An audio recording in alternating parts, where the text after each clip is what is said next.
Amalia Domingo Soler, la dama del espiritismo. Segunda parte. Yo me preguntaba, ¿es ella? Y los apresurados latidos de mi corazón me respondían, sí, ella es. Cuánto bien me hizo mi madre con aquella comunicación. Entonces bendije la hora de haber llegado a Cataluña. Valoré la hospitalidad de Luis. Mi habitación me pareció más alegre porque tenía la certidumbre que mi madre no me dejaría sola en brazos de la adversidad. Con este texto acababa el relato de la primera parte de las Memorias de Amalia. Vamos a seguir con la narración de estos recuerdos.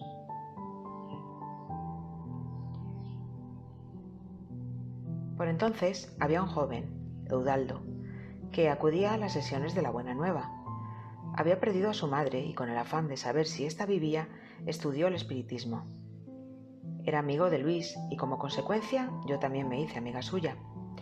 Notábamos que al comenzar las sesiones, Eudaldo se levantaba y se iba fuera de la habitación. Al preguntarle por qué no se quedaba, me contestó que en cuanto los médiums comienzan a hablar, le entraba un sueño irresistible y ese sueño no era natural.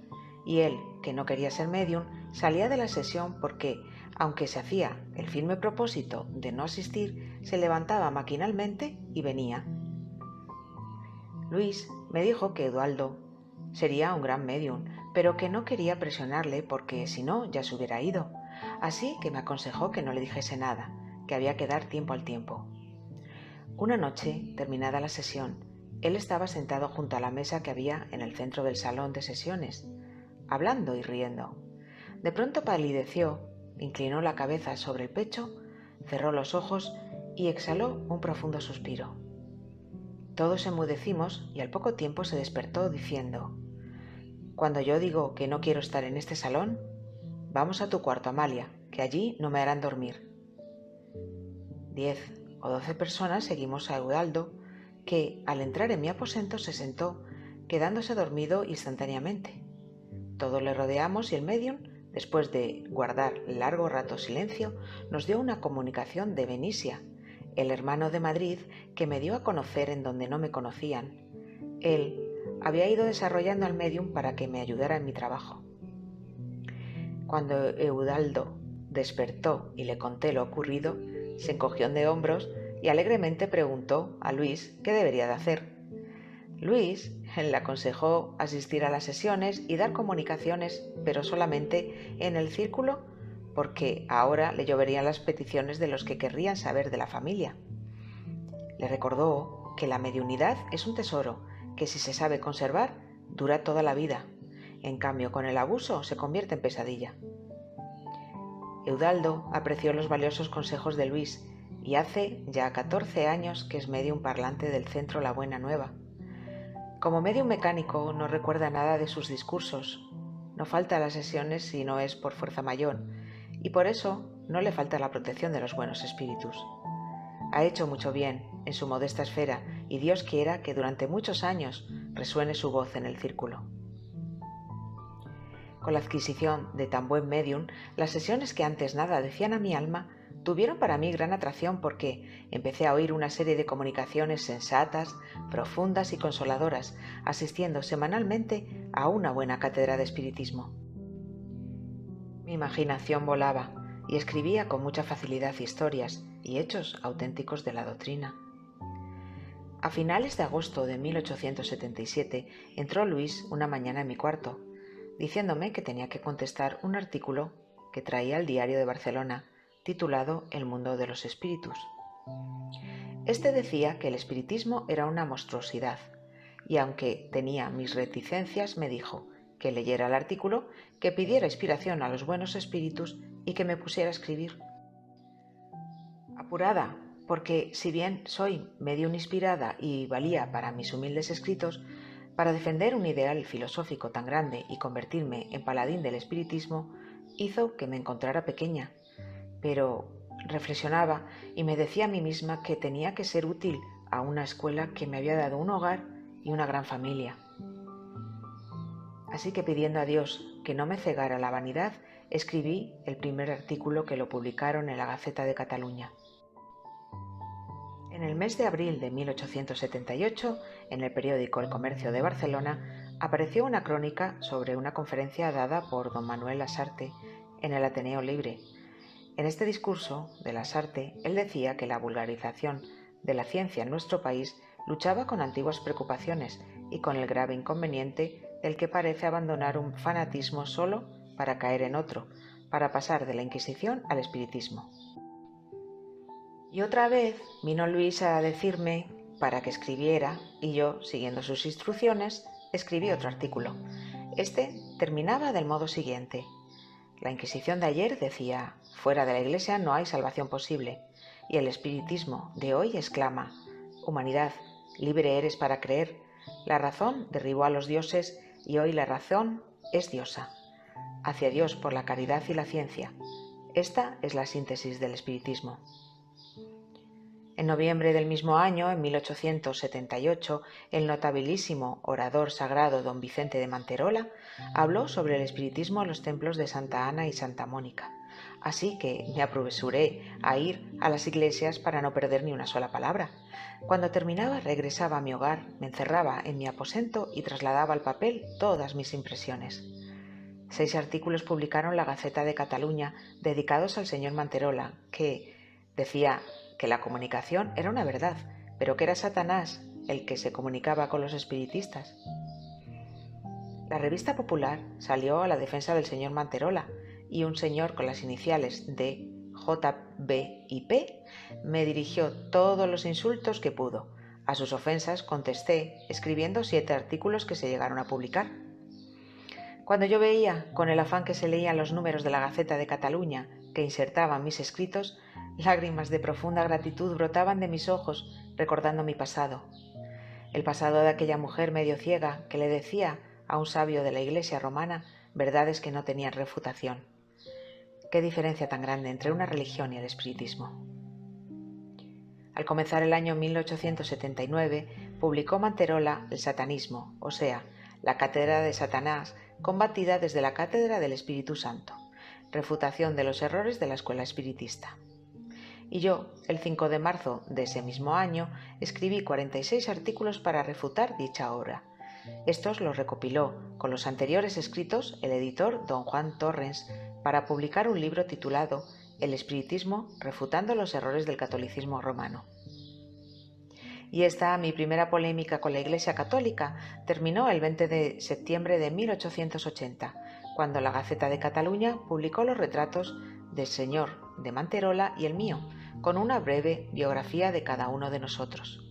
Gracias a Dios, los buenos espíritus que no me abandonaron un solo instante, pude elevar un himno al progreso universal.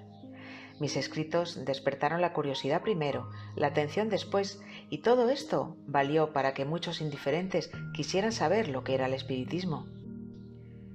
Unos meses antes, a primeros de mayo de 1879, Luis y el señor Torrens me propusieron que dirigiera un periódico, a lo cual en primera instancia me negué, pues estaba enfrascada con la refutación del satanismo, y yo no sabía de dirigir un periódico, solo escribía artículos, pero ellos ya tenían todo pensado. Querían que fuese semanal y solo escrito por mujeres. Eso sí, pude ponerle el nombre: La Luz del Porvenir. El primer número salió el 22 de mayo, el cual fue denunciado por mi artículo La idea de Dios y condenado a 42 semanas de suspensión, volviendo el 2 de diciembre.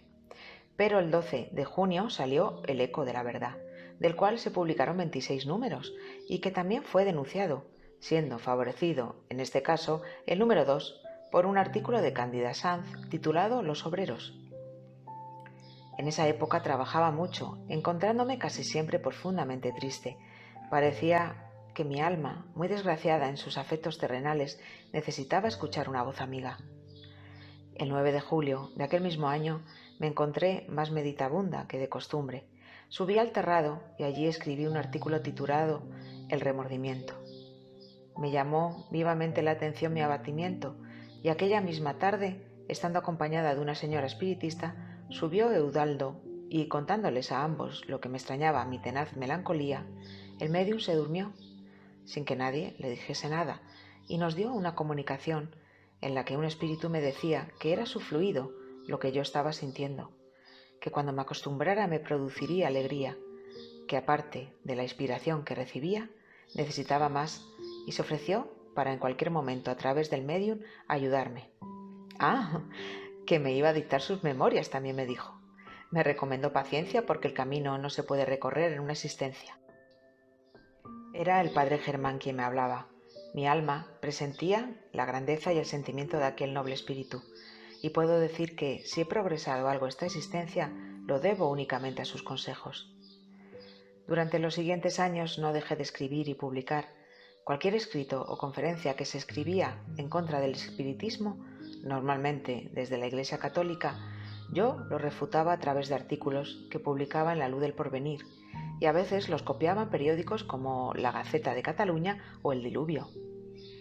En mayo de 1884, don Juan Torres me cedió la propiedad del periódico La Luz del Porvenir, que llevaba 5 años de publicación y tenía, puede decirse, su vida asegurada, puesto que cubría gastos. El mes de diciembre del año 1888 llegó y en su primer día me avisaron que don José Fernández Colavida, el director de la revista de estudios psicológicos, estaba expirando. Cuando llegué a su casa había dejado de sufrir y cuando estaba contemplando al maestro se desprendió una forma radiante y gigantesca, viendo toda su gloria. Sintiéndome extraña, puse 2 telegramas, uno a Miguel Vives y el otro a Luis, que estaba fuera de Barcelona. Me dirigí a una reunión espírita y les comenté mi intención de ir al entierro, pero me replicaron que en Barcelona las mujeres no iban a los sepelios. Cuando a la mañana siguiente llegó Luis, le expliqué lo ocurrido. Él me dijo que tenía la obligación de ir, de escribir una poesía para leerla ante el que fue nuestro gran maestro y de pedir un monumento por todo su trabajo. Con mi decisión de ir al cementerio, varias señoras se animaron y me acompañaron, rodeándome cuando leí mi poesía. Ya estamos en el año 1891, y en cuanto a La Luz del Porvenir, seguimos luchando gracias a un espiritista al que no conozco personalmente. Gracias a él, a su generosidad, sigue existiendo esta luz que estiman y esperan en las penitenciarías. Además del consuelo moral, la luz deposita los donativos que recibe para los pobres y ya ha podido repartir desde abril de 1881, hace ya 10 años, la cantidad de 9.272 pesetas y 35 céntimos, enjugando con este dinero infinitas lágrimas, dando consuelo a muchas viudas y pan y abrigo a pobrecitos huérfanos que de todo carecían. Hermanos, no pude seguir con mi relato ya que desencarné, pero ya sabemos que esto no es impedimento alguno, así que desde el espacio me comuniqué con la médium y pude así concluir mis memorias. Continúo. Y así pasaron todos los años de mi luz, hasta que el último protector no pudo ayudarme más. Entonces comencé con correspondencia directa con los hermanos que me contaban sus cuitas y sus penas, a quienes valiéndome del medium seguía dando consuelo. En cuanto a mi hogar, comenzó a pasar cosas. La compañera de Luis, que me quería y se desvivía para que no careciera de nada, enfermó. Fue entonces cuando tuve que hacer poderosos esfuerzos para sostener aquel hogar. En aquel momento comprendí que había llegado la hora de demostrar mi gratitud y más fuerte que nunca me puse a trabajar y con la ayuda de Eudaldo salimos adelante.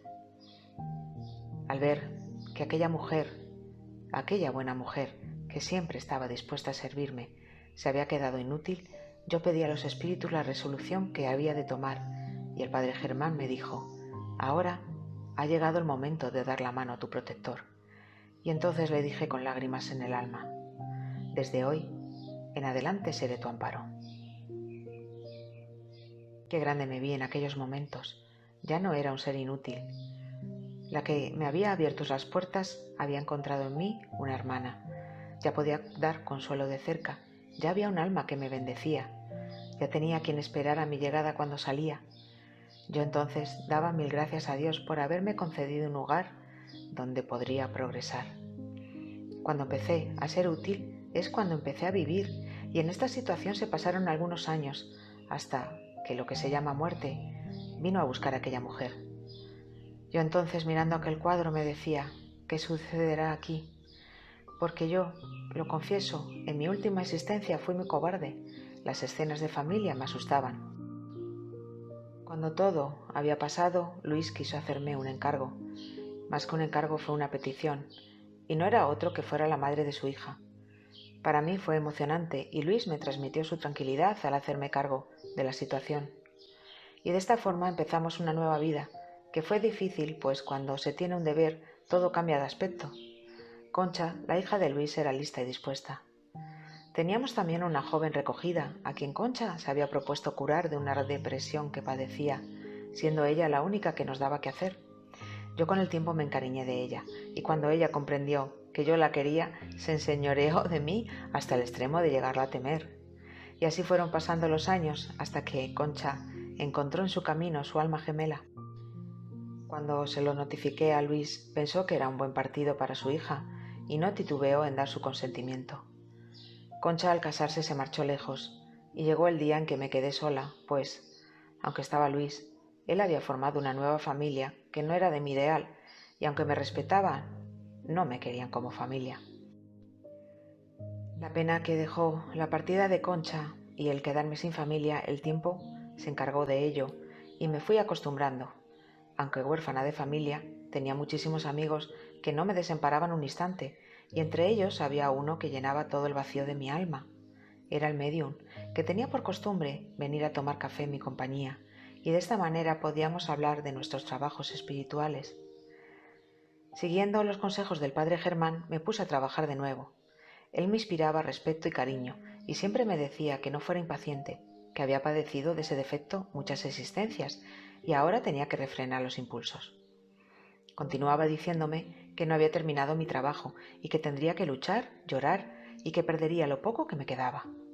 Con todo esto yo pensaba a qué se referiría, qué tendría que perder, y entonces el padre Germán me daba fuerzas prometiéndome una felicidad espiritual. Mi ideal era mi centro. Tenía la ilusión de hacer el bien y a veces me daba por pensar cuál sería el primero en dejarme, porque si faltaba Luis me escasearían los recursos y si me faltaba el medium me vería privada de las instrucciones para continuar mi labor. Todo esto me preocupaba en gran manera y cuando más triste me encontraba llegaban algunas de mis amigas que venían a contarme sus cuitas, a quienes aconsejaba y consolaba, y ellas, todas madres de familia, creían que como yo no tenía hijos, no tenía problemas. Así iba pasando el tiempo hasta que llegó la hora de la desencarnación de Luis. Golpe mortal que recibió mi espíritu, que, si no hubiera sido por el consuelo y aliento del médium y de su familia, yo no sé lo que hubiera sido de mí. Con gran esfuerzo de voluntad seguí adelante con mis escritos. Se sucedieron tantas cosas con la separación de aquel ser que mi cuerpo quedó abatido y marchito. Él conocía el estado de mi organismo y aliviaba todas mis dolencias. En verdad os digo que no hay en la tierra otro ser que pueda sufrir más que yo, porque todo mi organismo estaba desequilibrado, hasta el extremo de que un pequeño disgusto me dejaba inútil para los trabajos. Esto hacía que me desesperara y lloraba en silencio, pero me reanimaba porque cuando más aturdida estaba, sentía una fuerza superior a mí y era cuando salían mis mejores escritos, por lo que le daba gracias a Dios por su misericordia para conmigo. Un día vino a visitarme una de mis antiguas amigas y me dijo que ya sentía a los espíritus y que había llegado la hora de que me pudiera ayudar. Yo veía en ella buena fe y no sabía cómo tomar su facultad, así que le recomendé que tuviera cuidado con lo que tenía entre manos. Ella me propuso venir todos los días para contarme sus impresiones, y así fue. Su medianidad nocturna me servía para que yo no tuviera que evocar a los espíritus en mis trabajos, y esto era un gran alivio para mí, dado mi estado de salud precaria. Le pregunté al padre Germán si había peligro en mi segunda medium, y él me sosegaba diciendo que no tuviera miedo. Eudaldo estaba conforme con el hallazgo porque si él no podía, tendría a alguien que él le sustituyera. No obstante, de mi segunda medium solo había recibido comunicaciones débiles, pero ella seguía visitándome y me contaba todo lo que sucedía de noche. Y yo, que iba de sorpresa en sorpresa al ver tal maravilla, con lágrimas en los ojos, le decía que siguiera, que me estaba convenciendo que nunca llegaría a ser juguete de espíritus obsesores. Para ello, comprobaba con Eudaldo la realidad de las comunicaciones. Un día, el espíritu encargado de mis trabajos me dijo que mi segunda medium me sería útil en la Tierra y en el espacio. Me alegré porque con ella no me quedaría huérfana de comunicaciones. Pero, ¿qué querría decir con esas palabras? ¿También en el espacio? ¿Iría a partir pronto? El padre Germán me decía que me estaba acobardando y me hacía reflexionar que ella era más joven que yo y lógicamente partiría antes, aunque todavía tenía que hacer mucho en este planeta. En cambio, Eudaldo no podía con su cuerpo. Me decía que no me asustara, que si él se marchaba, ¿qué sería de mí? Pero pobrecito, no se daba cuenta que por ello estaban preparando a la segunda medium.